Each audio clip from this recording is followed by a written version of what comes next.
Hi, hello. This is Join the Party, where we are starting a brand new campaign. Are we ready for campaign 3? That was both terrified scream and excited scream. If you're new to Join the Party, we scream a lot. We're screamers, baby. Oh, no.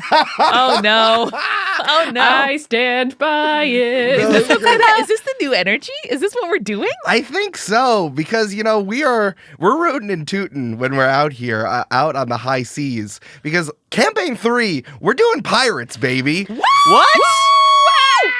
What? Brandon, you knew the whole time. I did know the whole time. We did talk about it, but saying it on microphone is a whole nother thing. Yeah. I have a lot written down, and I wanted to do an episode where I tell you all things you don't know. Ooh. So I get your true reactions. But I also want to set the scene of what we all know together to start. Of what things we throw in the big stew that comes together for a campaign when you do something like you talk about it and it is intentionally put together. Mm-hmm. I'm into that. Yeah, we had a meeting a few months ago where we talked about what's important to us, what we are interested in, what we will be stoked to do in campaign 3. We started this all the way back when we were planning the campaign too. Yeah. We were still deciding whether or not we wanted to run a game of Dungeons and Dragons again or a different one, and then Monster of the Week attached to summer camp, and that came out of that. So we had written down all these ideas. Didn't you just look up what date that thing was? Wasn't it November 2021? It was. Oh my God. So we've been kicking around these ideas for quite a long time. I can't remember who wanted what, but I feel like all three of you wanted something. We do. Okay. Oh, yeah. Julia, you go first. You knew exactly what you wanted. Well, Chigirl wanted pirates, and Chigirl got pirates, apparently. Yay. Brandon, how about you? What did you want? I think I suggested Redwall / James and the Giant Peach / that kind of small animal thing. Yeah. There's a bucolic fantasy is kind of how I put it together. Animals and, feeling like your things are large as you're doing it. And I think starting a fantasy world. Also, Brandon told us, he demanded that it was claymation. And he's replaced by Michael Chiklis, who's going to be playing at our thing. So this is Brandon's last episode. Yeah. Sorry, I'm guys. really excited to meet Michael Chiklis, though. He seems like a cool dude. Yeah. Can I tell you? He only wants to play a guy with a shield. Yeah. Huh. Interesting. It's actually still voiced by Brandon, but mocapped by Chickless. That makes sense. That checks out. Yeah. Our budget's a little bit higher this season. And I was really interested in a kind of a frontiers narrative or a kind of Wild West vibe, but that wasn't wrapped up in colonization. So it's a delicate balance to strike, but something that was really interesting to me is the idea of not having a home base. I think we did that so well in Lake Town City and even now in the campaign, and to a lesser extent in campaign 1 as well. But I like the idea of kind of being on the move, of having a ship or a fleet or a truck, Mad Max. I wasn't sure exactly what form I was most interested in, but I like the idea of us being permanently mobile and not kind of having a home that we know really well. Love it. Amanda, is it okay that I'm going to say that we're doing the exact opposite of what you wanted? Yeah. Okay, just letting you know. I want everyone to know I did take in what Amanda said, and I didn't just say, no. But we'll talk about that. But listen, I mean, that's what I appreciate about this process is all of us were saying hey, these are things we're interested in. Also, Eric, you're the one who has to make it. So tell us what you're interested in also. Yeah. And, now we have a fun mix of Eric kind of gave us the broad strokes and we all said, love it. And now we get to hear details about what this world's going to be. Yes. Yeah. So bringing together all that stuff, the pirates, Amanda's idea, here's the thing. Cowboys are just dry pirates. That's what I've always said. Yeah. Famously. Yeah. Yeah. Because it's you have a caravan or you have a ship and you have stuff that you can move around. But I think that, and Amanda brought up that idea of having a home base and what does that mean necessarily. I think we've had ambiguous home bases before, especially campaign 1 and 2. Campaign 1 was the castle in Fidopolis and then Dr. Morrow's house in campaign 2. But that wasn't there weren't any mechanical things behind it. It just was kind of the clubhouse, the place where you all hung out. So I started thinking about all that stuff. So would you like to hear the introduction to our world here? Yes, please. Yes, please. Okay. I was going to make a joke about me thinking that Julia meant internet pirates, but The moment's been lost. No, Brandon, edit it Gone in, to please. time. You can say internet pirates are just 2D pirates. Brandon, you wouldn't download a campaign. That's what I was waiting for. Our listeners would. Hey. They're downloading a campaign right now. Right now. Okay. Here we go. Welcome to Verda Stello. Verda space Stello. The Great Green Ringed World. Ooh. This fantastical land is populated by approximately human-sized plant and bug people. Yay! Of course, we can give or take the 2-foot-tall little fruit folk who are running around and the giant vined grates that are beeping and bopping all over the place. You know, I think 2 to 10 feet, anything within the medium sizing of Dungeons & Dragons. We're also playing Dungeons & Dragons, but we're going to come back to that in a second. Oh. The plant and bug people, we're calling them the green folk. Yay! Green folk. Julie, I think we went to high school with Verda Stello. That's such an Italian name. Yeah, Go she on. lived near the track. She hosted us all for Feast of Seven Fishes. There are 4 species of green folk: flowers, produce, greenery, and bugs. Just to give a quick description of what these folks might look like, the flowers might be a bunch or a bloom of flowers, maybe something like a wildflower like phlox. A bouquet. Either like a bouquet or a bush of it. Cluster. Yeah, cluster. Or it could be like the sunflower from Plants vs. Zombies. It's just kind of like flower, stem, body. You know, everyone I think is vaguely humanoid in this way, like 2 hands, 2 feet, upright. But again, we can be incredibly flexible on this. This is just like general ideation of this. So flowers could be a bouquet or a cluster or just one flower. Produce, I think in my head was mostly the fruit or vegetable. It's not head, it's like full body. So like imagine like a big apple person with like a little hand and a little hand and a little foot and a little foot and a face somewhere on it. Oh my gosh. Big melon, big melon, big melon. Yeah. But now I just imagined a man with an apple head, and it's very funny. Oh, also very funny. It's like saying don't think of an elephant. Like now Brandon is just going to think of a man with an apple head. Exactly. Well, but what if the man was full apple? What if he Even was better. only apple? Even And I know better. that's what haunts you. Oh, Eric, that's much better. There's that painting you can look at. Yeah. That's like that. When Brandon gets sleep paralysis, there's a big apple with a face sitting at the head of his bed. That's true. So yeah, it could be fruit, veggie, anything that has some sort of, I mean, I'm not going to, there's no distinction. There's no gender of fruit and vegetable. It's just, it is what it is here. Greenery is truly all over the place. However, you can slap some limbs onto whatever plant you envision, whether they're vines or grasses or anything. Just put a little face on there and you're good to go. And then, of course, the bugs are based off of bugs themselves, though they can have plant-like features with sprouts or grasses or any sort of greenery kind of coming out of them in this way. I want to make very specific that these 4 species are even within the society of the green folk. I wrote down that in the creation myth, when the planter grew the first seeds of everything, one seed went off to see the world. When it kept its seed on its back and it walked around, that became the bug people. That's so sweet. Like a Bulbasaur. Oh, it's so cute. Yes, just like a Bulbasaur, Amanda. Sorry, Eric, if there's not fantasy racism in this non-race hierarchy, I don't know if I can play this campaign. We're going to come back to it, Amanda. We're going to put a pin in this. We're going to put a pin in that. But yes, so like, I am only dividing it by, I think, what the frequency of all the different species of green folk, I think is just evenly distributed. But really, it doesn't super matter other than what they look like and how many limbs maybe they have. You know, maybe you'll have 6 if you're a bug, but really, that's the only difference. But we're going to come back to that. Yeah. So, Verda Stello is set in a massive ring. There is nothingness outside of the ring, but it's just like, imagine one big circular landmass. We talking flat? We talking donut? Yeah, like a donut. Okay. There's nothing on the outside. It has heft, but you can fall off the end of the world. Cool. Oh, no. In that way. You can fall, when you go out off the donut, you can fall off the end of the world. Guys, Okay. it's a bialy. There is a hole in the middle. There are various environments spread throughout. It's split rather equally throughout the 4 quadrants, but some of the different countries that occupy the 4 quadrants of Verda Stello might have different environments associated with the type of people they are. So they kind of like have their theme as it is. Love it. Cool. You know, but there's everything. There's deserts, there's mountains, there's forests, there's plains, there's maybe there's some Arctic thrown in there as well. There's all types of environments in these these places.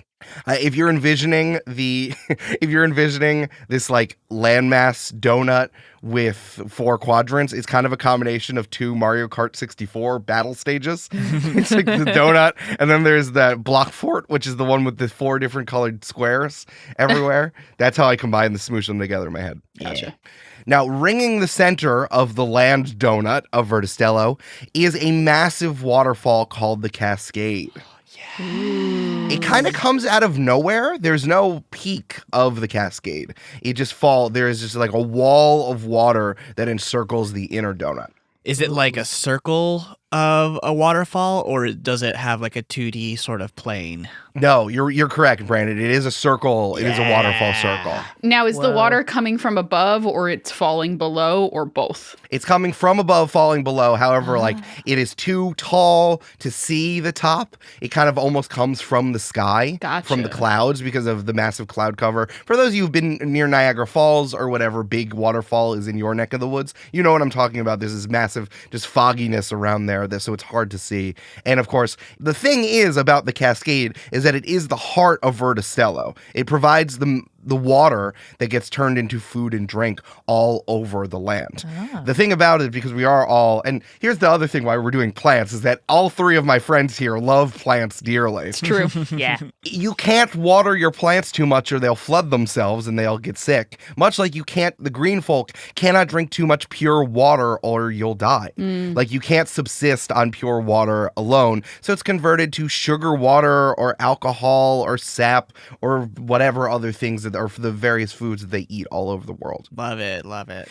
That's also the reason why people have not investigated the Cascade all that much, because it's a ton of running water. You would get destroyed real hard and it would be bad. So like to us on the ground, it's almost just like there's a giant column of water with no beginning, no end. I'm picturing like a shower curtain, but yeah, it's solid water. Yes, it's a giant, exactly, Brandon. It's this giant column of water. It then feeds into this massive, almost a moat, but it's like a lake where it all leads to, and then it kind of comes out. It's the head of all rivers and lakes. There's this water cascading down that people then, someone bust in and talk about agriculture and irrigation for like 5 minutes. You know what I mean? Remember that picture from your like earth science textbook from like 6th grade? It's like that. Yeah, that's where all tributaries stem from. That's true. Remember in the theatrical trailer for the movie The Eternals? Brandon, no, I don't. It's like that. Guys, I fucked up. It's not a bialy. It's a flagel. It's a flat bagel. It's a flat bagel. And then if you fall off the flagel, you die. Yeah. Yeah. Just like in real life. Yeah. Those things are sharp. To give all of you, of course, some food world building immediately, I feel like the way that people consume nutrients, how they eat and drink, it's usually through liquids. I have this idea of like people putting their root feet into liquids, into like little bowls that are low on the ground. Ooh. And that's how tables are made. That's so cute. I was going to ask, is there like a hydroponic city and like everyone else's soil, or like how do you... That's a good question. I think everyone has the ability to walk around. Dining room tables are like a foot off the ground, so everyone kind of like lifts their foot and puts into it. And then it just pours in whatever the quote unquote dinner is. Yeah. That's awesome. When we like reproduce, when we grow new little baby seedlings, I'm sure there's one city that's hydroponically. And 20 minutes into this podcast, we already have our first slash fiction. Congratulations. Yay, we did it. No, but it makes a ton of sense. Like if you leave your plant standing in water, they'll die. Like, you can't like sleep in that water. But for babies, just like they have to, have milk constantly, the baby seedlings have to live in their little pods till they're ready to go. Yeah. I just wanted to give you that little thing to chew on and put in your world if you want it, Eric. Yes, there are cities. I haven't figured out exactly how these cities kind of like look. In my head, they all wear clothes in so many ways and like have shoes. So I wonder if there's like a ritual between like taking off your shoes when you go into someone's house because you assume that there's going to be a food eating. I don't necessarily... I feel like we're crossing the plane into like, it's not all plants, but the people are plants. Mm-hmm. In a very Redwall situation is like, what are things made out of? We're still kind of figuring out. But I don't know if like I don't think that maybe like when you go to sleep, you just kind of root yourself into some soil that you have. But I don't know. That's what I'm thinking is like, I feel like the people they definitely wear clothes. I wasn't sure about shoes, but I could assume if it is an adventure story that we're doing, maybe they wear like boots and shoes and stuff. You don't want us to be nude, Eric? If you want our second piece of slash fiction, that's fine. So quickly. But no, that makes sense to me. Like normally, the roots are vulnerable and like that's what you use to like take in nutrients. And so it makes sense to be clothed if you're going to be out and about mobile outside of soil, whereas plants normally would be in our world.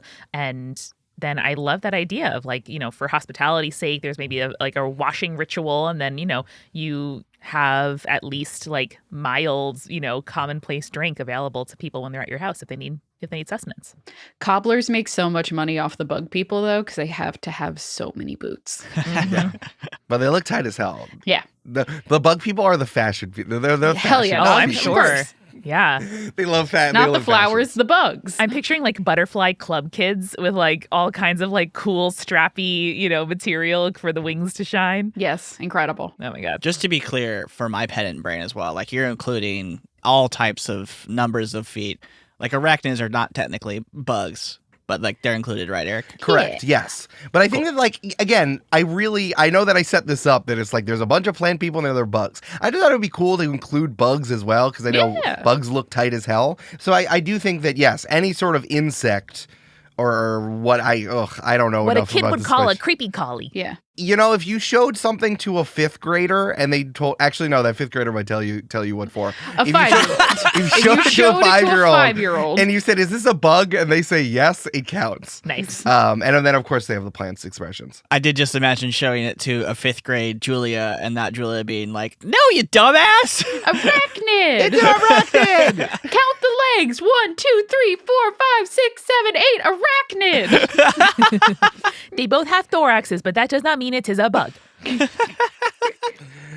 Okay, so the cascade, as Brandon said, it is perpetual. The cascade has fallen perpetually for a long, long time in this column, this 360 column of waterfall. But then it began to slow down. Oh, no. The water flow trickled off, and then it slowed down more, and then it started going like it stopped on particular days. No. And then it would came back, and now it's like a faucet that's sputtering. The water would fall slowly every day, and then every other day, and then weekly, and now it is a random trickle. That seems bad cosmology-wise. Mm-hmm. Yeah. Yes. Seems like a thing that someone's got to figure out. Now, here's the interesting thing. Once the cascade has stopped, the green folk saw what separated the inside of the ring. It was a great saltwater sea, dotted with incredible, weird, and wild islands as far as the eye could see. Cool. Yeah. I completely forgot about the pirate part. I was so excited about the donut. As the cascade slowed, the green folk found 13 carvings into stone left at the bottom of the moat of the carved... Sorry, Amanda's gestating too fast. She's So cool. I don't blame her. The green folk found 13 carvings into stones at the bottom of what was once the Cascade Basin. I don't know if anyone has seen, if you've looked at like the current droughts that are happening in our world. Sure, Eric, every day. There are like drought stones that were left by pre-civilizations or early civilizations in like, on the Danube near France and in Europe specifically. And there are these like things called, I think they're called drought stones or famine stones. And basically like people have carved into it and said, if the water gets below this line, we have a problem. Basically. No. Good. I did not know that. That's cool. Yes, this is what I was imagining when I was doing this. Like literally someone carved this into stone and then all of a sudden the water receded and you see it and it's like you see this terrible thing in here. And this is what's carved onto each one of the stones. The water will slow to fall, but the tides are turning. Find the infinite lake to replenish the world and the salmon who will grant you a wish of whatever you desire. Magic salmon. Magic salmon. Salmon of knowledge. Salmon of knowledge. I want to make a point. No one knows what a salmon is. They're all like, what the fuck is What that is a word? salmon? There are like cryptozoologists and linguists trying to analyze what salmon means in this like pre-common language.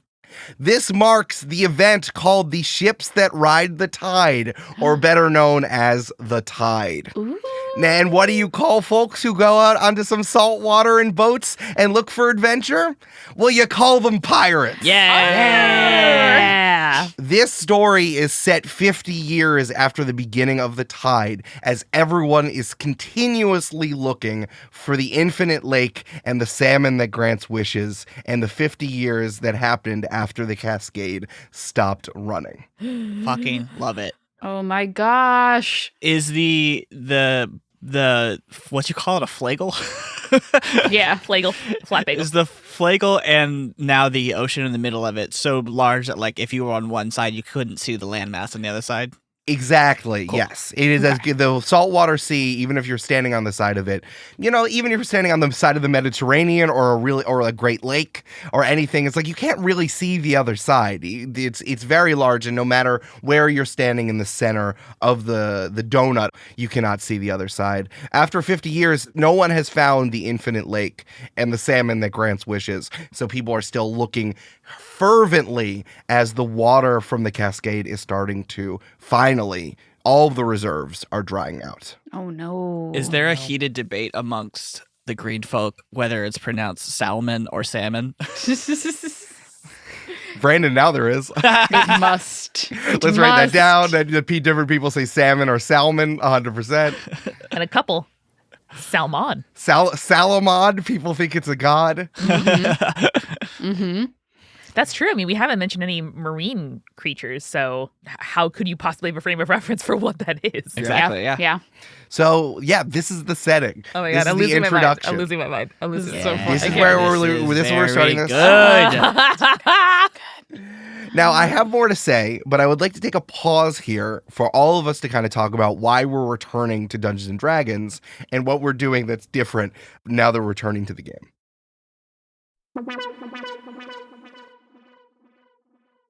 Hey, this is Eric in the present tense.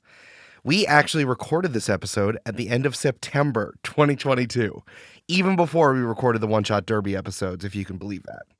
That means that this episode, what we recorded, happened before the open gaming license debacle with Wizards of the Coast, as well as their move to change the word race for species, but it was not really like a full change of what it meant. It was more of like a find and replace in all of their books.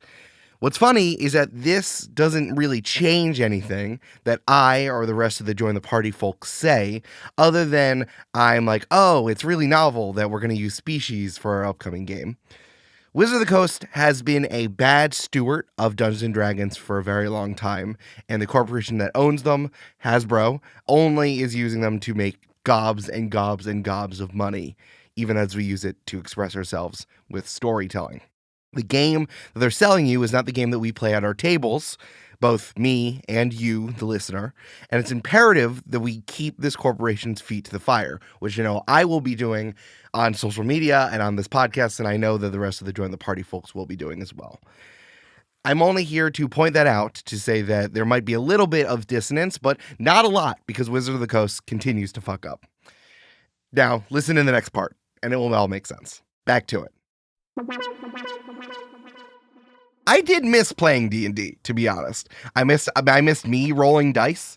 I have missed that too. When we started Monster of the Week, I bought you 2 big D6 because you have a big D20. And you're like, that's very sweet of you. I don't need these. It's very sweet of you. I don't do any rolling. It's all on you, motherfuckers. You rolling, protecting the roll from me, with your hand, and then giggling is a thing I definitely missed. We also missed that. Yeah. And I think that, as much as I love Monster of the Week and I love Powered by the Apocalypse games, Dungeons & Dragons is the best game that we've seen so far, obviously in the mainstream of it, to tell a very large story, a very large campaign that goes in various directions. And we're doing a ton of stuff here. Like, we're going to be doing pirates, but there's some other mechanics I'm going to throw in here. And there's things that we're going to push in different directions to make this turn into the story of what we're looking for. Like, definitely there's going to be ship combat. Like, you're going to have your own ship, for sure. Yeah. And the PC is going to be interacting with the stuff. But obviously, we're laying out this homebrewed stuff. You might have heard me say species and not race, because I've made some changes that I really want to address here that I think is important as we're playing Dungeons & Dragons in 2022, 2023, and beyond. First of all, the green folk, all Jewish. Yes, especially, I also really wanted to come back to a fantasy world. I missed it from campaign 1. I avoided it because I wanted to tell like a human story, which felt very important in the world we were living in 2018, 2019, talking about like people in a city and figuring out what exists. But now it's like, I want to go tackle a fantasy world because I don't trust a lot of the people making it right now. With how Wizard of the Coast is putting out one D&D, which is like their continuous games as service version of Dungeons and Dragons, are going to be continuously updating, and still all of the problems that people have been talking and asking for change for years now, it is happening incrementally and almost not at all. And there are a lot of issues that I want to make sure that we address. I'm going to include this link in the episode description, but I sent this out. There was a wonderful article on IO9 called Why Race is Still a Problem in Dungeons and Dragons, written by Linda Kodega, who interviewed a ton of POC Dungeons and Dragons creators about talking about specifically all of these like half or even quarter measures that Wizard of the Coast is making to address these problems. I would just want to cite some of the stuff. All the way back in June 2020, Wizard of the Coast issued a statement about their commitment to diversity in Dungeons & Dragons. They identified commonly cited pressure points and said, throughout the 50-year history of D&D, some people in the game, orcs and drow being two of the prime examples, have been characterized as monstrous and evil using descriptions that are painfully reminiscent of how real-world ethnic groups have been and continue to be denigrated. End quote. Damn. That's what they wrote. That's what reminiscent. It's taken directly from Black people in the world, but okay. Yeah. And like the high fantasy pastiche, how all this stuff is based off of like the races of people. And basically D&D has been struggling with this quite a lot, but I think that there are some inherent issues here. Like there's a really great quote from a creator named Rue V. Dickey. One of the problems of having people choose their race first in D&D when making your character is that it becomes a defining trait within the world regardless of intention. Making race a core tenet of your character can be really uncomfortable, especially as a person of color. I think that's really interesting that the first thing you do when you make a character is like, I'm playing a Dragonborn. And like nothing else, not even your class, not even your name. You need to put that down. And I think that's really, really interesting and very important. Yeah. I never thought about the fact that D&D just stripped the orc of context like as a first maneuver. Yeah. Yeah. And it really smacks of a thing created by white people, right? Where race, when you're white, is experienced as a thing like hair color or eye color, where, we walk through the world and choose to engage with race, when to do it, if to do it at all. And when you're talking about making a character in D&D, you think like, oh yes, I'll choose my character's like name and eye color and hair color. Like it's not the same. And moving through the world where somebody first perceives you by your race and then makes assumptions that the game holds up as true based on that is not a thing that a lot of people are excited to replicate in a fantasy environment. Yeah. I think D&D can choose to stop, and they haven't. I want to be very clear just going forward, and I'm not correcting you two, but I think that this is part of the insidiousness of big companies tying themselves to the products that they make. I want to be very clear, this is like the people who work at the company Wizards of the Coast Yes. and Hasbro, and they, to their own benefit, tie themselves directly to Dungeons and Dragons, the game. Yes. And that is something I wanted to touch on, is that there is an essential tying of the Forgotten Realms, the standard issue land that they create, the one with the dwarves and the elves, the dwarves who are stocky people who don't have a land, and the elves who are blonde and beautiful, and the humans who just kind of shrug, and the monsters who are bad and dark-coded, etc. Like, they intentionally put that in their game system. Like, that is in the player's handbook. That's in the DM's handbook. Those are things that are inextricable from the game itself. And it's to their own benefit because they want to sell you books that they wrote. The other issue is that all the books, they keep hiring all these people. And again, I don't begrudge those people to get those jobs. They need those jobs. They're the biggest job offerer in the tabletop RPG space. You want to put it on your resume, get paid, and then be able to do your own thing later, or hopefully make change. And then the same three dudes are rewriting everyone's stuff before that stuff comes out. Yeah. So like there is no possibility for change.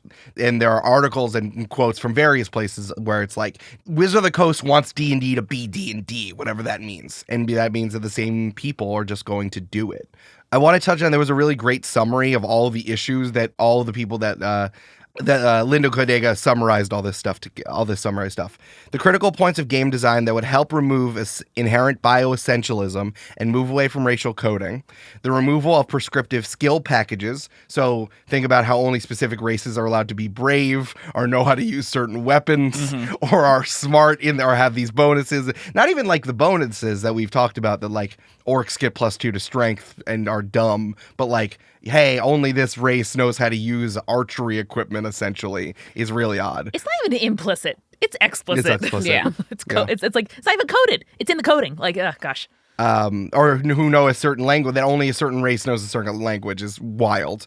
The decoupling of traits from race, as we just talked about. Better mixed race mechanics. So half elves, half orcs, half dragons, half Azamar are all like exoticized, and how it's cool for people to be like, it's cool you're multiple races. I love that for you. Is wild that that's in there. And then of course the elimination of racialized language. Only specific races speak to each other in specific languages. All of these can be done, and players have already done so at their own tables. Yeah. It's so funny to me that I feel like D&D, like Wizards, was originally like, oh, if we combine or attach these few things, it will make it easier for the player to like get started. When the reality is like, one, it comes with the problems that all you just described, or Linda just described. And then two, like, it's not easier if you just gave like a character sheet where it's like check 1 from each of these lists. Like, you would get away from these problems, and it would be an easier character creation process than like having to be like, oh, I want to be this, but like, oh, it has to have that, and then blah blah blah. Yeah. Like, yeah, that's ridiculous. Of course, race contextualizes how you move through the world, and perhaps more importantly, how the world perceives you. But it doesn't inherently limit what you're capable or interested in doing. And that's the thing that's so frustrating. Like, yeah, Wizards of the Coast thinks that this is betraying the game system in some way, or would make things incredibly complicated, and I feel like that's not giving players enough credit. Like, we understand a lot more than they think we do. Just give us let us do it. People are doing it, like Codega said. Well, here's the thing, especially because of what we've seen with 1D&D. Here's some D&D history for y'all. As people went from 3.5 to 5, 5th edition is the one we're currently in. 3.5 was the one before. 4 was a disaster. It was like you had to use a board and there was cards involved. It was really weird. It was really weird. So we're playing D&D 4th edition for this season. I've joined the party. We are. So D&D lost a ton of people to Pathfinder, which were people who basically made a new game that was based off of, it was another D20 system. Burn Cookbook Party currently runs Pathfinder. That's the podcast that Jenna Stieber is on. And like, listen, it's very popular because people wanted a D20 system that, while Wizard of the Coast was fucking around with what Dungeons & Dragons were supposed to be, they lost a ton of people to Pathfinder. Wizard of the Coast is worried about that happening again, which is why they've turned 5th edition into the ever edition. Whatever 1D&D is now going to be this like changeable, movable database that they're going to poke and prod at to hopefully get these things by very, very tiny quarter measures and even less. And Eric, do I have to keep paying them a subscription fee instead of buying one book that I can reference forever? Oh, baby, you know it. So the issue of why these changes have happened is because they're trying to, quote unquote, keep old Dungeons and Dragons players, which means, old white guys. Yes, not telling old white straight male nerds that things are different than what they want in their world and into their fantasy world. Which, hey, isn't a true representation of their existing fan base. There have been black players, women players, queer players from the beginning. Yeah, but hey, it sure shows you whose opinions they value. I would also assume that, I don't know, but I would assume that today, right now, like the majority of their fan base is not that anymore, Yeah, it is weird. I wonder if there's like a purchasing power argument with it. The thing is, we're talking about economics because it's a business decision. You know what I mean? Yep. It's important to say. It's not about what's right. Yeah.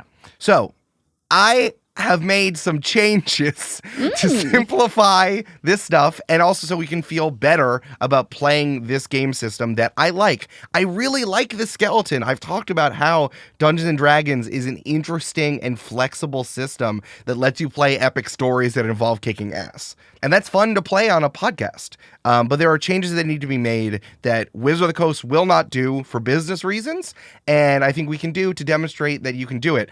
I have summarized all of these changes that I'm about to describe. You can click the link in the episode description and you can refer to it going forward. I'm going to keep it in the episode descriptions of all episodes going forward. So all of you can just click this link and be like, hey, want to see the changes we made in campaign 3? Click here. I just clicked. I love it. Oh, no, Brandon, don't read ahead. I have to tell it to you. No. Also, this is ahead of time and I haven't written it yet. But it will be written, I promise. Okay, so there are 4 changes we're making here, one of which isn't even a change, okay?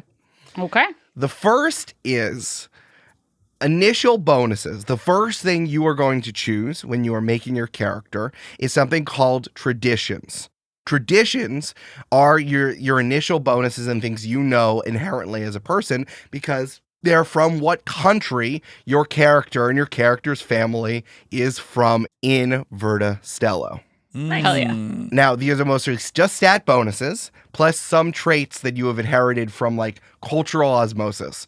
I really wanted to tie these to countries, because it's like, you know, when you think about countries, whether in Europe or maybe regions of the United States, there are, like, value systems and skills that most people know that have been passed on from living in that area. Not you necessarily as a person, but from like the relationships, the principles that are upheld by the country, whether through like culture or through government. And I find that way more interesting, which is kind of something we've been prodding and poking at with campaign 2 about like what is the value system or the people of a city, what do they care about? I feel like this extends larger to a country in a fantasy setting. Yeah. And I'm going to describe those countries for you right after this. Cut to commercial.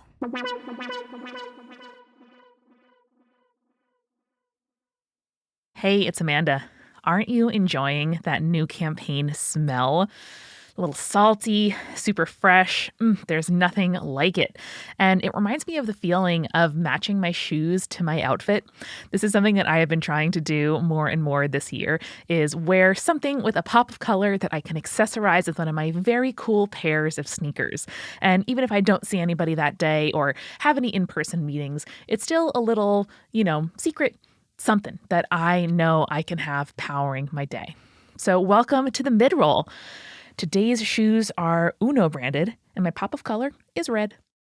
Thank you so much to our newest patrons. There are a lot of you. Wow, it's almost like you enjoy business analysis or something. Nerds, love it. Welcome. Thank you specifically to Cyan, Timothy, Mackenzie, Jake Fisher, the fake Jisher. You thought that would fool me, didn't you? Nope, I said it. Adam, Q4, Blake, SJ, Jonas, Kristen, Crimson, Julia, Max, Anna, Jet, and SKH. Thank you so much. We are so excited to have you on board. It's never been a better time to support us over on Patreon because you, along with our other patrons, will be the first to hear about the winner of the one-shot derby. We are hard at work tabulating the results, and we will announce soon what the winning one-shot is. Remember, if you want to hear the full game once we play it, you gotta be a patron. That's all at patreon.com/jointhepartypod. By the way, are you following us on social? Eric and Julia are absolutely killing it lately, dropping teases about campaign 3, and that includes character art, baby. Follow at Join the Party Pod on Twitter and Instagram, which is run by our own Eric, and Tumblr, which Julia mans, to make sure you see all of the goodness as it comes out. We are far from over dropping teases and getting you excited about the new campaign. This week at Multitude, Pale Blue Pod is an astronomy podcast for people who are overwhelmed by the universe but really want to be its friend. Astrophysicist Dr. Moya McTeer and comedian Corinne Caputo demystify space one topic at a time, with open eyes, open arms, and open mouths from all of the laughing and jaw-dropping and awe. By the end of each episode, the cosmos will feel a little less scary and a lot more cool. Check out their new episodes every Monday wherever you get your podcasts or at palebluepod.space. We are sponsored this week by Witchy Cakes, the brand new project from our friends at Mage Hand Press. In this game, you play witches competing to make the tallest, most enchanted cake possible to deliver unto an unsuspecting wedding reception. Witchy Cakes is an adorable and savagely competitive card game that anyone can learn in under 5 minutes. They timed it. Yes, it's true. Throw cakes at your friends and build an occult culinary masterpiece in the most colorful card game of 2023. Eric and I were lucky enough to preview the game at PAX Unplugged, and it is so, so gorgeous and genuinely took us less than 5 minutes to learn, even standing in a very sweaty expo hall. It made me smile just looking at it, and I immediately thought of so many people I wanted to buy it for. So support the Kickstarter now and make sure this goodness actually happens. Back the project before February 16th, 2023 at 11 a.m. Eastern Time. Just click the link in the description or search for Witchy Cakes on Kickstarter to find it. We are also sponsored today by Brilliant. Let's say, just for argument's sake, that you're an aspiring pirate who wants to learn how ships float, why pulleys work, and how on earth that medium-sized wheel turns an entire dang ship. Or, excuse me, how on Verda Stello that wheel doesn't have quite the same ring to it. Okay, I'll work on it. So you go to brilliant.org, the best way to learn math, science, and computer science interactively. I imagine as an aspiring pirate, you'd be kind of embarrassed to be like, how exactly is it that ships float? But hey, you can learn about that on Brilliant, because one lesson that they offer is about classical mechanics. This is all about Newton's fundamental principles of modern day physics, which has a ton to do with how ships float and sails actually work. Ships are filled with pulleys and ramps and other simple machines, all of which have to do in one way or another with the Principia and classical mechanics. To get started for free, visit brilliant.org/join the party or click on the link in the description. The first 200 of you will get 20% off Brilliant's annual premium subscription. Once more, that's brilliant.org/join the party. Finally, the show is sponsored by BetterHelp. When you're at your best, you can do great things. Let's say that you are feeling great. You're all about yourself. You're all about your hobbies. You're all about your adventures. You're like, hey, pirate crew, I really want to join you. And no matter, if you decide that you want me or not, I know my inherent worth. I'm a badass babe over here, and I want to be a pirate. I don't know why this pirate's becoming a girl boss. Roll with me. But sometimes life gets you bogged down and you feel overwhelmed, or like you're not showing up at work or in your relationships or for your fellow pirates in the way that you want to. So one fantastic option to help you get back to what you want to do and figure out how to be the best you can be is therapy. And if finding therapy near you, maybe you're out in the middle of the sea and there are no therapists on the open seas with you right now, try BetterHelp. If you want to live a more empowered life, therapy can get you there. Visit betterhelp.com/join the party today to get 10% off your first month. That's BetterHelp, HELP.com/join the party. And now, back to the show. The second thing, as you might have noticed before, instead of race, we have species. Race doesn't really matter in a fantasy setting. Again, it's wild that people use this word, which means something very specific in our human current world right now. But in a fantasy setting, you made it up from your brain. I am also moving away from the high fantasy pastiche that is Tolkien and everything that's been taken from that, as I referenced, the Game of Thrones and Lord of the Rings industrial complexes that exist after that. It's like there's no pointy at it. There's no elves and dwarves and stuff. So I get to do whatever I want. And I'm excising us from the Forgotten Realms and from this idea. And so we have species, and those species really don't have any bearing on the game mechanically other than how you look and how many limbs you have. And this is not to say that we're not going to be talking about, as I like to do in most of my stories, power and who has power and wielding it over each other. The answers are me and my player and my my character. It doesn't have Brandon, to be... you don't hold me hostage with you being like, I rolled a 14 and I'm going to poop in this bear's face. What damage do I do? Eric, when have I ever done that to a bear? To a bear specific. Never. Everyone just imagine the things that Brandon's done in your head. You can just take a second. Anyway, so yeah, we're just going to be having species. They're all from the same progenitor, but of course we have the greenery, the produce, the flowers, and the bugs. Like I said, these are mostly just stat bonuses that you're going to give yourself, plus 2 traits to inherited. Going off of the thing that Linda Codega pointed to before, I'm taking all of that skills bullshit out. It's like, you don't know how to use a gun better because you're a plant. Your greenery, right? Or do I? You clearly haven't met plants, Eric. Right. Yeah. Or you're from a specific country. You're not better at heavy weaponry. You know what I mean? Yeah. I really want to make that clear again. And to what Brandon just said, this makes it so much more complicated by adding all this stuff. Everyone has the same walking speed. Like everyone can see in the dark. Like I don't care. I just don't care. Yeah.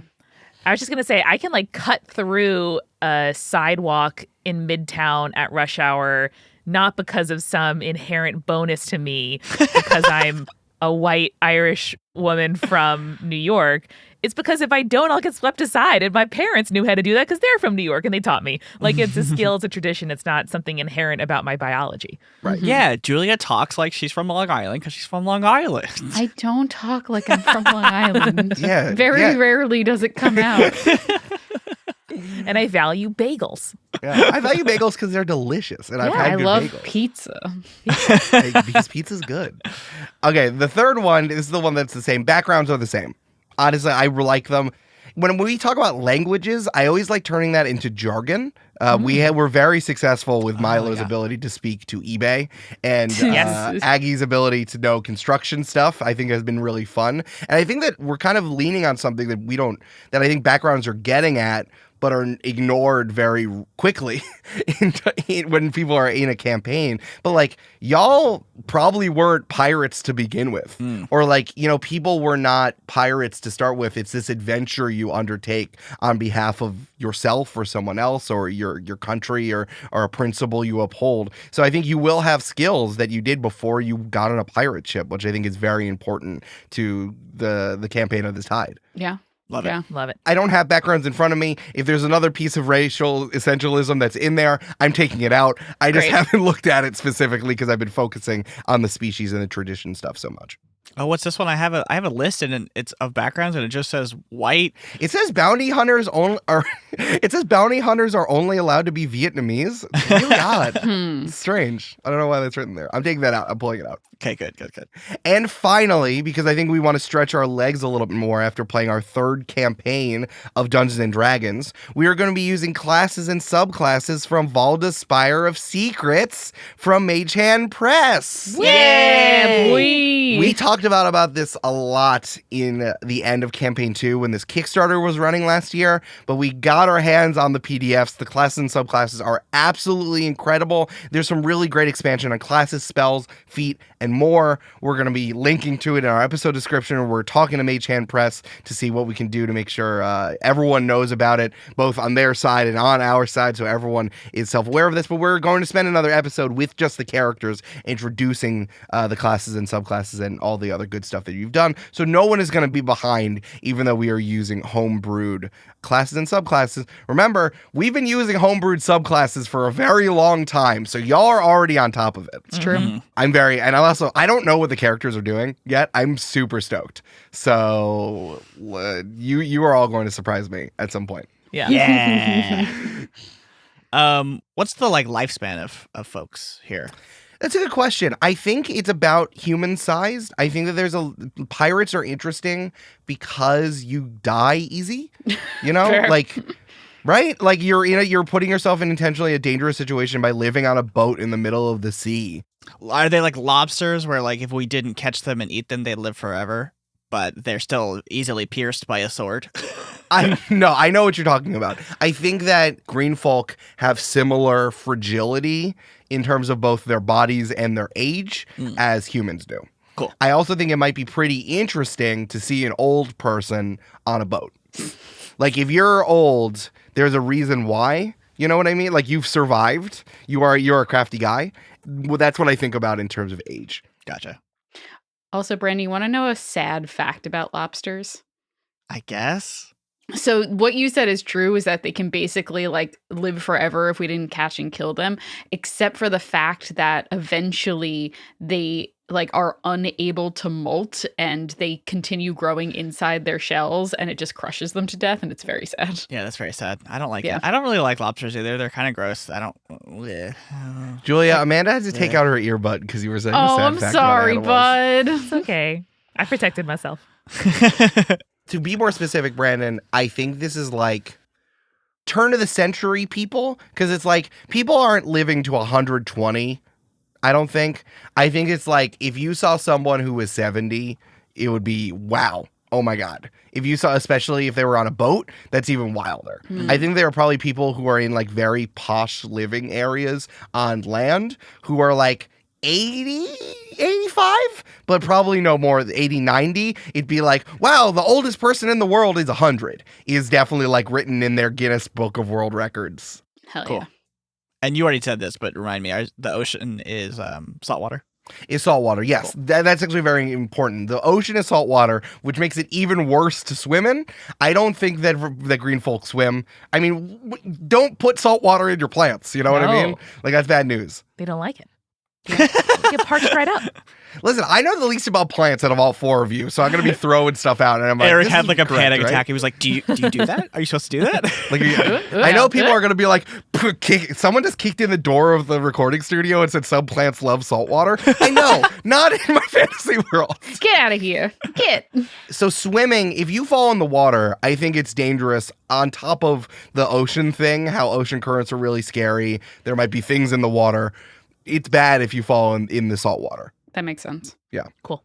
Like even more so than the pure water of the Cascade. Okay. You want to hear the countries that you can pull your traditions from. Yeah. Now, I want to entreat all of you to keep your minds open because although we're going to be focusing more on sea life and life at sea and the islands as we investigate the adventure of the tide, but if you choose one of these traditions, I would love your help kind of building out more about these countries and where you're from and what's going on with these people. Cool. Because I have the name. I have like country and tradition words. I have phrases for each one. Cool. The only good thing that George R. R. Martin ever wrote was the house words. Because it's tight as fuck. We're going to be working together on building this country out. So keep your eyes and ears open on all this stuff. Hell yeah, dog. Love it. The first one is the hot house. Their traditional motto is, why suffer when we can strive? Ooh. If I were to come up with a banner or a flag for this, I think it's literally like a construction of a hothouse with a abstract sun off to the side. I also think that we have similar weather patterns in Verda Stello as we do on our world, just because they're plant people, so they kind of fits together like that. So the hothouse is known for construction and ingenuity.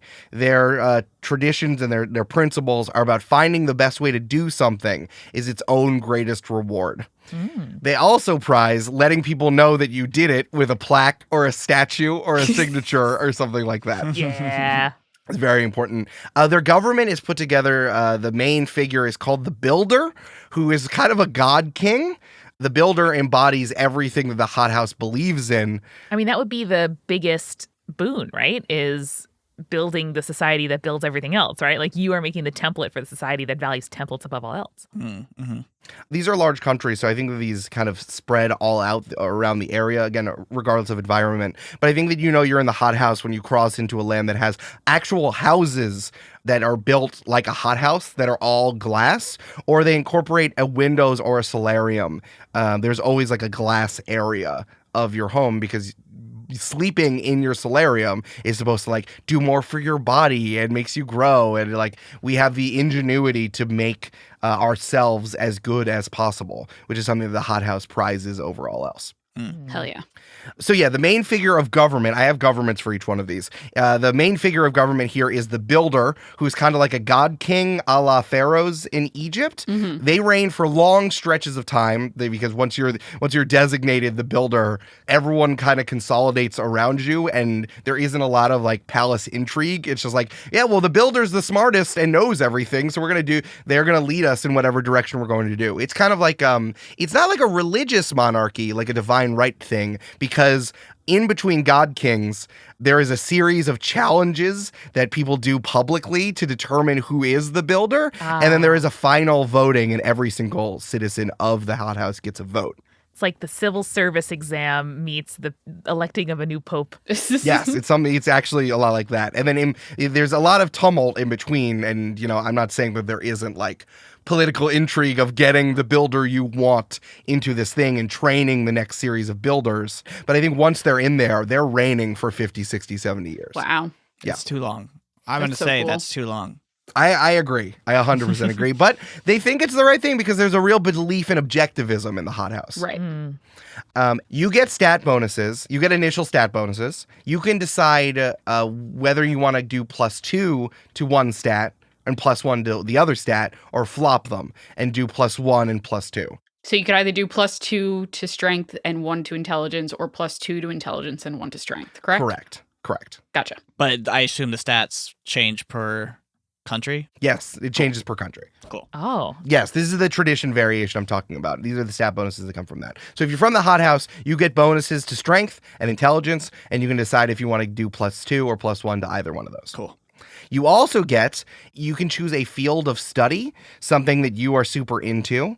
And if you make a history or investigation check on your field of study, you can add your proficiency bonus to it. Ooh, I like that. Yeah. You'd probably be something a little bit more like hands-on.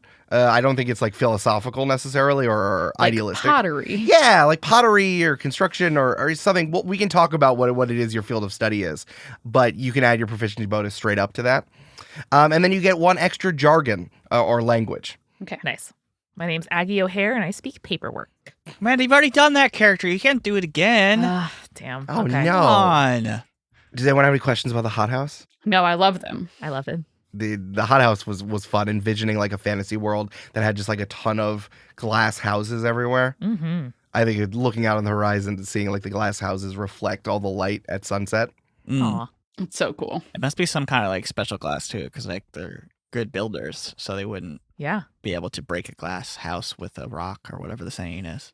Absolutely. Don't throw stones in glass houses. Yeah. And it makes sense, too, why they would prize leadership that goes on for so long, because getting an infrastructural project done takes a long time. Absolutely.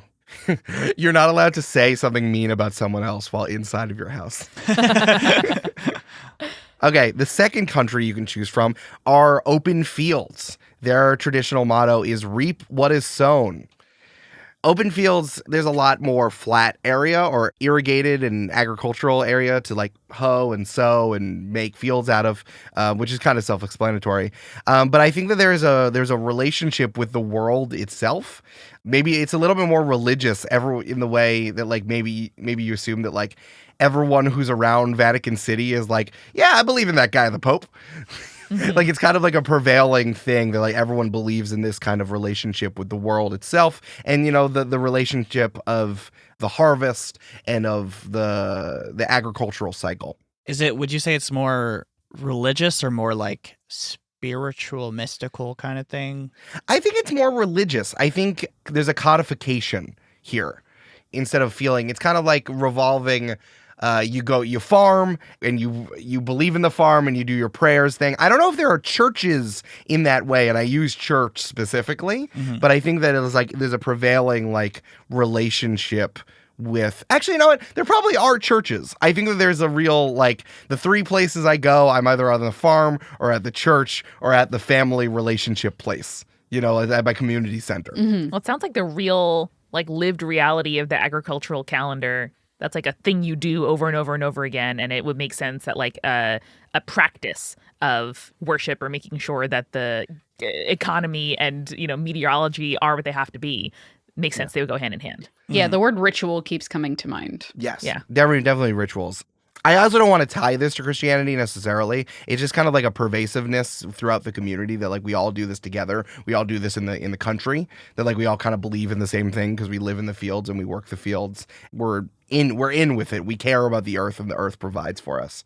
Now you might be asking yourself, what are they farming? What are they farming? Hey, Eric, what are they farming?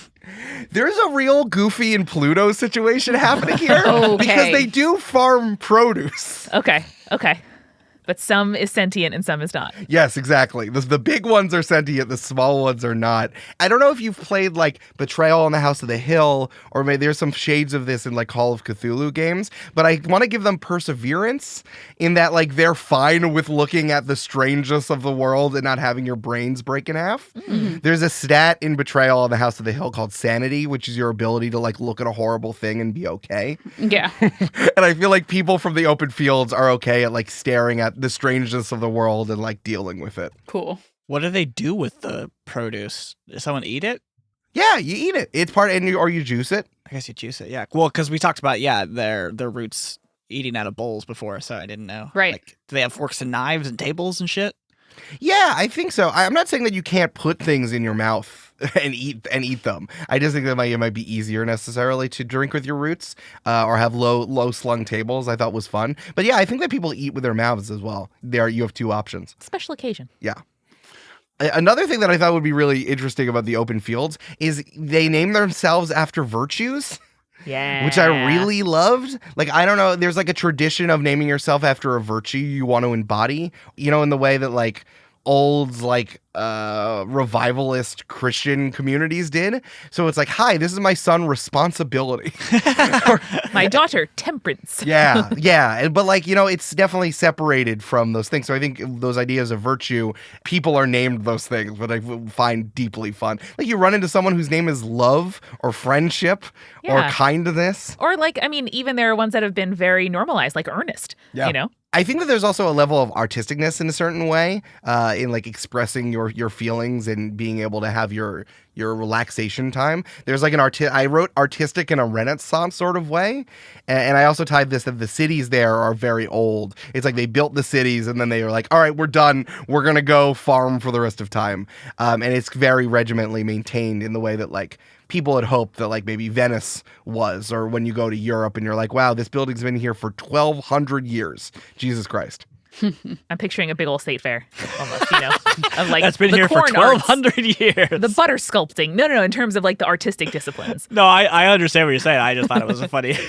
They're also not afraid of fertilizer. I'm not sure what the fertilizer is necessarily, but it might be another thing of like bodies decomposing and using it. Yeah, it's compost. Yeah. Hey, Eric, I hate to tell you, but soil does have human bodies in it too. No, I was like, oh, there's no animal poop. But then I'm like, oh, wait, their bodies decompose into compost. So again, it's looking at the horrors of the world and being okay with it and incorporating it into your world. No, that makes total sense. Yeah.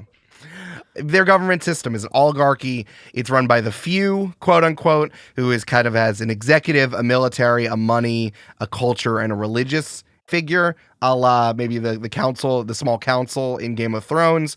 But there is, much like in France, there is an obligation to rise up and demand the head of someone at any time because the many can always overcome the few. That's awesome. Hey, Eric, that slaps. Thank you. So there's a real like tradition of revolution when things aren't going well. It's metal as fuck. Mechanically, that means you can put your bonuses in wisdom and con. You have advantages on being charmed or mind control, and you know one instrument very well. We can expand that to any other art, but I just think that playing an instrument on a boat is always helpful. It's true. It's like, hey, I do oil paintings. I don't know. I do Weaving. frescoes. They never dry. Anyone have any questions before we go to the next one? Is it possible that could someone be born in the open fields and then grow up in the hothouse or whatever?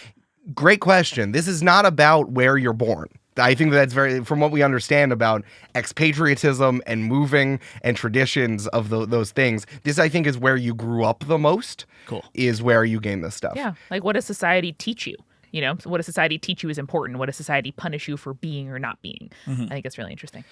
This is also not the end all and be all, obviously, of like green folk experience in the world. This is just the mechanics I've written for our game. Yeah. No, I know. Yeah. So it's like if someone asks that question, I'd be like, you're 100% correct, but I would like to give you some bonuses before you start my Dungeons and Dragons game. Yeah.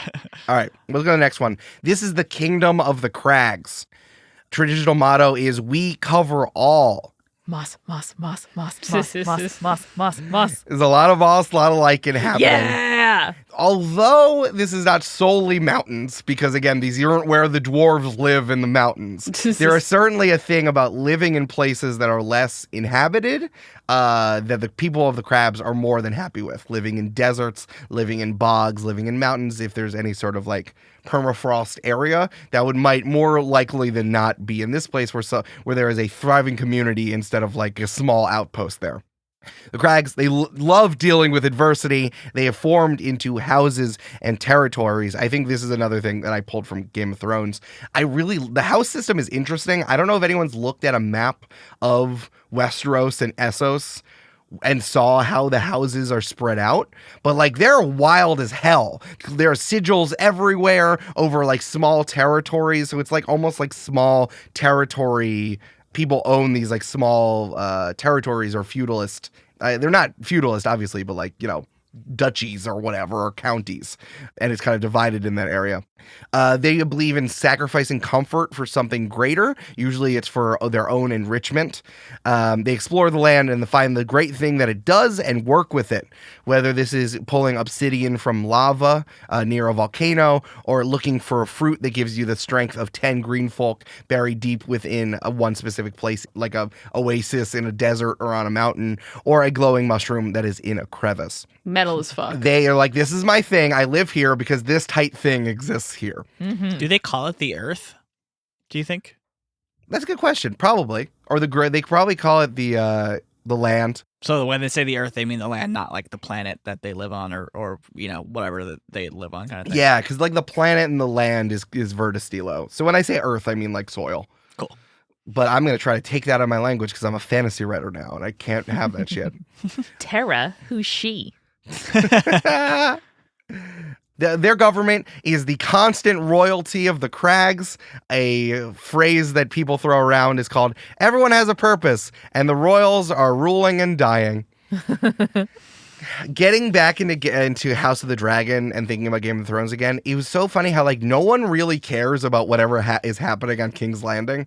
Like, how much does that affect like everyone else living in Game of Thrones? I think that was the whole point of Winter is coming, that like everyone in Westeros needs to get their shit together because something bad is happening, but everyone's too busy squabbling or doing their own individual territory thing to work together. And I think that there's some embodying of that similar thing is very interesting, that like people have their houses and their territories and they kind of care about themselves because they're preserving the cool thing that is in their territory, and they forego being comfortable to pursue that cool thing instead.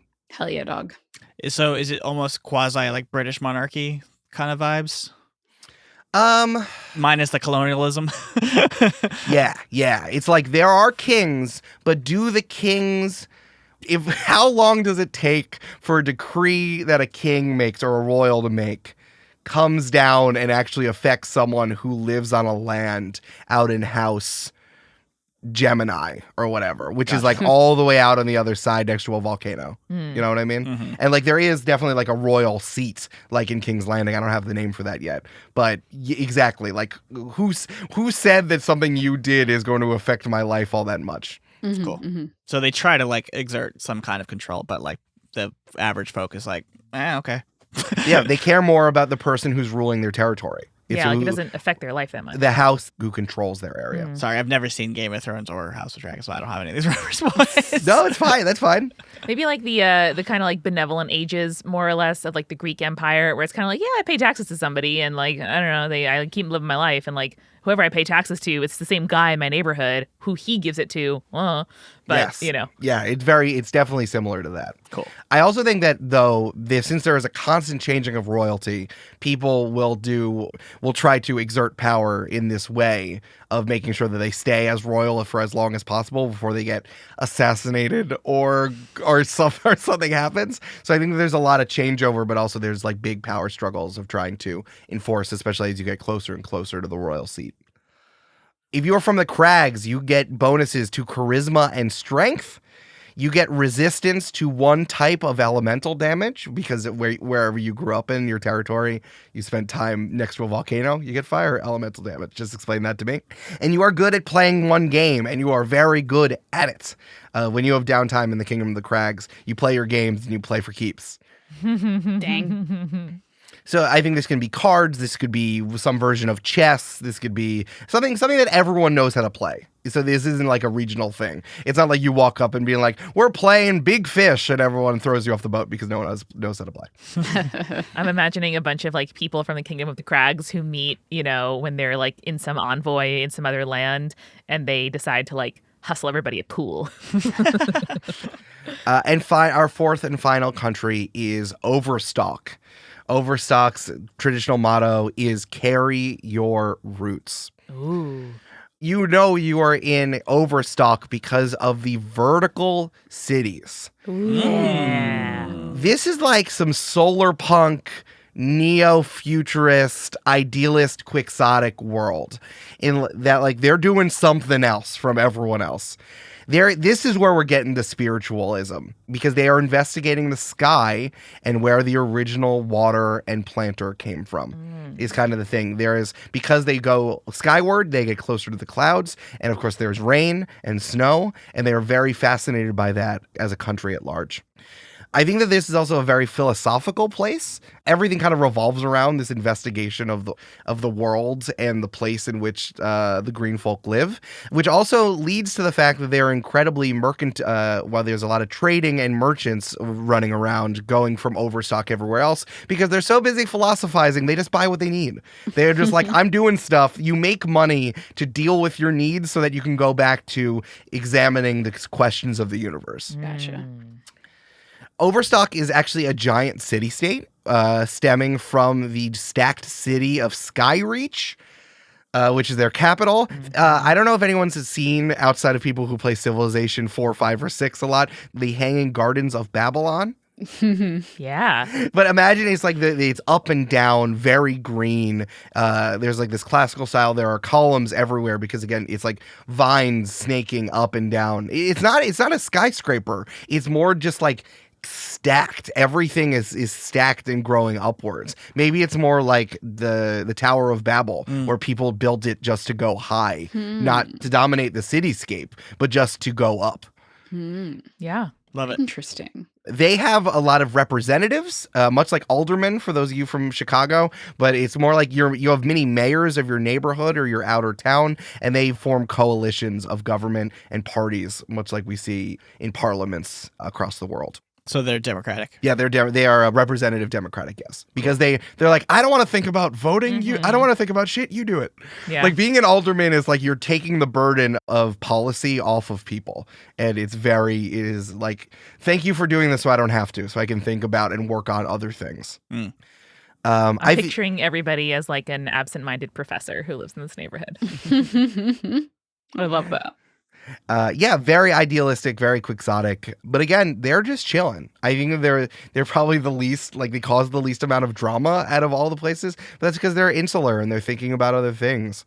But I think that then allows people who want to do bad because there is an oversight. People are off doing their own thing. So I think that there's a cultish element to some things when there are fragment groups who go off and do their own thing. There are like not terrorist organizations, but like radical groups start doing stuff all over the place, and it's like, sure, stop. You would expect that if people who are like so philosophically minded, you know? Yeah, thinking all day with like time and income to do whatever they choose. Yeah, absolutely.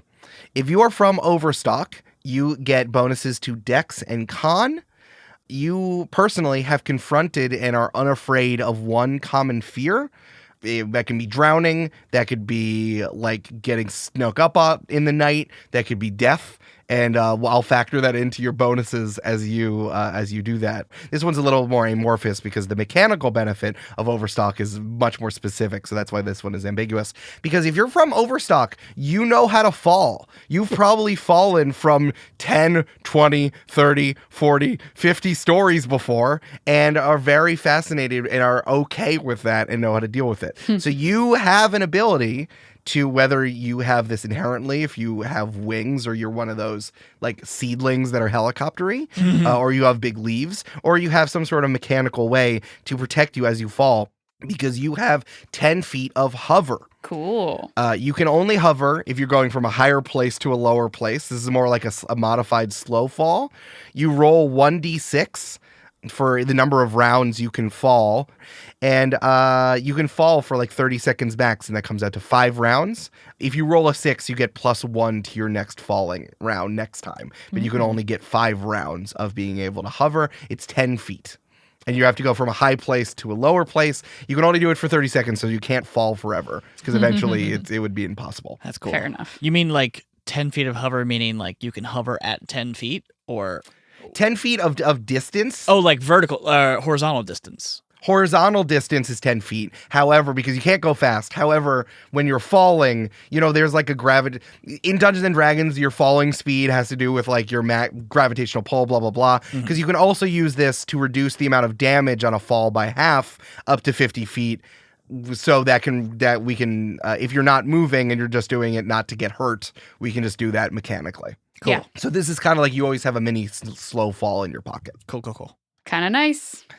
And finally, even if you're not from the 4 countries, you can be unmoored. Unmoored is our version of variant human, where you can do +1 to 2 stats of your choice and defeat.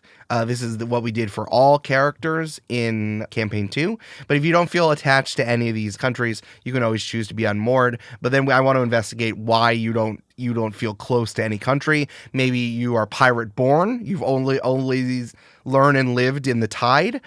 Maybe you're an expatriate. We got to figure out what you care about and how does that fit in your feet. And how do you feel about the other countries? Cool. Eric, what if I'm really tied to all of them and also being unmoored? What if I want to do everything? I cannot give you all. You can Is that only choose one cool? tradition, unfortunately. But I want it. I'm Gimme. sorry. A quick summary, you can be from the hothouse, which is about construction and ingenuity, whose traditional words are why suffer when we can strive. You can be from open fields, where you reap what is sown. You can be from the kingdom of the crags, where they cover all. Or you can be from Overstock and the great stacked city of Skyreach, where you carry your roots. Or you can be unmoored. Ooh, Damn. so What many is choices. And this might be something we explore in game, but is there sort of like patriotism to these places, or are they just sort of like places that people are from? That's a good question. It's funny. I spent all this time making up countries, and we're probably not going to spend any time in them specifically. I think that you can decide your level of patriotism. And how tied you feel to certain places. I don't know about your PCs. You may or may not. It's definitely the variant of why you're out there on the tide is important. But yeah, your level of patriotism is allowed. I mean, some people really love being from the Kingdom of the Crags. Because again, it's not just about the government. It's like whether or not you believe in the principles that are from the place that you're from. And I mean, as you pointed out for open fields, they're doing revolutions all the time, baby. We chopping off our government's head all the time. Yeah. I can give you plus and minuses from all the places about why someone may or may not like or really dislike being from this place. But I don't think that has anything to do with your character's level of patriotism. No, it's like we all have to do, right? It's like you said, identify what we were raised to find valuable and then decide what we want to keep of that. Absolutely. So yeah, those are the changes we're making. Remember, we're doing traditions. We're doing species instead of race. Backgrounds are the same. And we're using classes from Valda's Spire of Secrets as created by Mage Hand Press. I want to tell you two last things before we go about something I'm just adding to this campaign that I really want us all to start thinking about. Okay. The first is, remember when Amanda said she didn't want a home base? Sure. I mean, a home base is fine. I just don't need like a city to go home to. Sure. So you remember when Amanda said that? I think that the crew is already pulled together on your ship. Great. The PCs and the NPCs who are on the ship already all know each other because I want there to be a base building element in this campaign. Yay! Fortnite. No, not that I basic. refuse to play Fortnite in my D&D. They don't even do that in Fortnite anymore. I have played a lot of Cult of the Lamb lately, which is a really interesting indie game. They basically smashed a lot of different types of genres together. There's like a base building element, and like there's Hades style fighting, and it's like cartoonish, and there's some farming involved. But I think it's really interesting, and I think it's something that I really want to investigate in a D&D campaign of balancing going out on adventure and then dealing with the pirate base you all have together. There's something about being out on the tide. There are tons of islands that people then turned into their homes, which they're only doing for the time being as they try to find the infinite lake and the salmon of knowledge. So I think that you have to invest in your island as you go out and go do adventures and figure out what it is you want to do next and follow the riddles and the mysteries that is finding the infinite lake. Yeah. So Yeah. I would love it if there was a base building adventure. I would love to do a world building game where we build out our island and the things that you want to have to start with at the beginning of this campaign as you start pursuing things that you're interested in. For those of you who played these games before, whether it's Stardew Valley or Animal Crossing or another game that has a base involved, like there's going to be like a skill tree that you're going to put XP in it that happens either over time or if you're pursuing something in particular, there's going to be like people living on your island that aren't part of your crew who do stuff on the island. There's going to be a lot of that stuff. And I'm very interested in it. I feel like every time you go out on an adventure, you'll get like one XP boost that you can do to either like build a new building or soup up a building or further a thing. Like really adding a base building element, and we can like do that in our downtime episodes, like you tending to the village as you try to do like your regular people things that isn't like explicitly on adventures. So maybe like arcs might be shorter because you go out and you go do something and then you go do something else. Like it might be more like chapters in a story instead of like 9-10 episode arcs. Maybe they'll be shorter, maybe they'll be longer. We'll figure it out as you all pursue your adventure and as you leave the island. Maybe you'll even have to move your island to a different island and start over because it's closer to where you think the infinite lake is. There's really very large possibilities everywhere. But I already love my island. I don't want to move it. Well, you'll move it together. It'll be a big thing. Everyone does. No. Yeah. And finally, because I want to make this as easy as possible in terms of currency, I think that there will still be like gold doubloons and everything. Did you all watch John Wick? How there was like assassin currency? Yeah. Like those specific assassin currency. I would love it if there was some sort of currency that only exists through pirates that you do in exchange for favors, and more of it is big favors. So there is a currency called amber, which are crystallized pieces of amber the size of your fist. Yeah. That you can use to trade in for a favor from someone else, or you can use it to trade it in as like another XP bonus. You give it to someone who will then trade it and then boost something. Oh, that's cool. Like you'll get an XP bonus just for doing stuff, but you can turn in amber everywhere. There is a limited number of amber throughout the tide. People have it. You can look for it as you do adventures and you go other places. You're pirates to steal some shit. Like there's amber everywhere. And also maybe someone might offer you amber to do something in exchange. So we have this extra currency. I know we've always been like mushy on how we deal with gold or dollars because I don't super care about that. This is an Oregon Trail. But I do. But I think that amber might make it more interesting as a piece of, as a tradable thing that you could want to pursue and might distract you and your mission, whatever you end up doing as you try to find some stuff. Love it. Eric, would you say that our party is on the AMBA standard? Eric, I'm going to do this once so it's out of my system. It's the color of my energy. All right, we're done. Never can make that joke ever again. Anymore. So good. Whoa. We're good. Amber is the color of your energy. No, Brandon, Wow. Brandon, keep doing that, please. I entreat you to keep doing it. God, I can't wait. So yeah, that's everything that we're doing. This is Verda Stello, the Great Ringed Land. Woo! I'm very excited for all of us to get into it. Again, everything that I've said here, I can write up into a document, is going to be linked in the episode description below. I'm also talking to Mage Hand Press, so hopefully when we figure out our classes next week, everyone will be on the same page, including listeners, about what classes and subclasses we're choosing from Valda's Spire of Secrets. Whee! Yes. Oh, God, it's going to be so hard to choose. I can't wait. Oh, I already picked, baby. We're here. This solidified exactly what I was thinking about, and I'm just like, mwah, chef's kiss. Julia, can I give you one amber for you to tell it to me early? I will take it. I'm writing it down. 1 amber for No, later. no, I don't want to give you no, I don't want to. But you Incredible. promised. No, I was making a joke. I'm sorry. No. What do you think? Is this good? Is this what you wanted? Yeah. It's good. Yay! Good. Hell yeah, dog. Thank you, Eric. Thank you, Eric. Thank you, Amber, Daddy please. Podcast. No, I'm not giving you all Amber, no, please. this is Amber, gonna be all please. you. Podcast. Amber, please. No more No. jokins, only Amber. No. What's the Jokin to Amber ratio? It's like 10 Jokins to 1 Amber. I don't know. If I make enough jokes on the podcast, will Eric give me Amber? Oh God. Yeah, instead of inspiration, I'm giving you jokins. Yeah. For good jokes, and you can trade them. Yay. It's 5 jokins for 1 piece of amber. All Pretty right. good. Oh God.